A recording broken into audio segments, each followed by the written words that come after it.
We found that oftentimes these individuals were from dysfunctional families, dysfunctional homes. There was some sort of a emotional crisis. There was bedwetting on into their adolescence. There was fire setting, arson, pyromania, cruelty to animals. You know, you name it. There were these things that seemed to be common threads. But the motivational factor, the actual kickoff, always it seemed to be a basis of bizarre fantasy above and beyond that of normal thinking.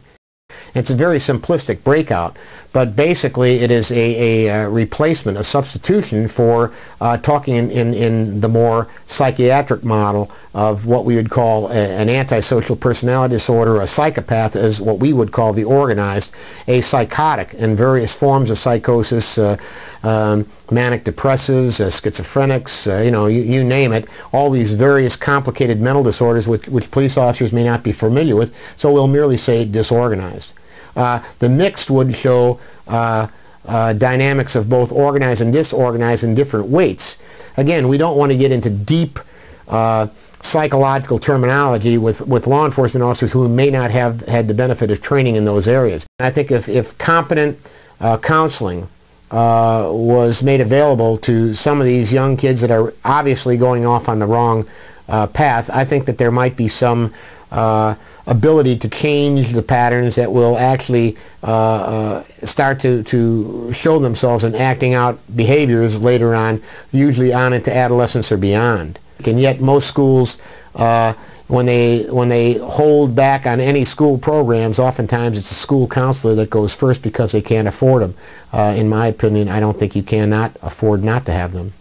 Ritual is a dynamic of human personality that people fall into when in fact they are insecure and they're unsure. When you see a series of crimes where the victim is tied the same way, the victim is gagged the same way, certain things are left at the scene, taken from the scene.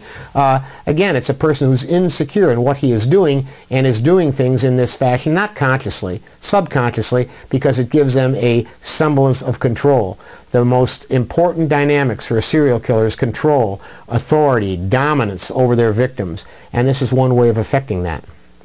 I think one of the base motivators for a serial killer is a sexual urge that is frustrated from the standpoint that the offender faced with sexual urges has not had the proper upbringing, the proper development from childhood on that gives him the ability to establish consensual relationships with members of the opposite sex or the same sex. It becomes a matter they are so dysfunctional that they cannot interrelate with another human being on a cooperative and consensual basis, and then when the other things impact them, it becomes a matter of forcing themselves on another human being, even at the expense of their life, for the pleasure of that individual.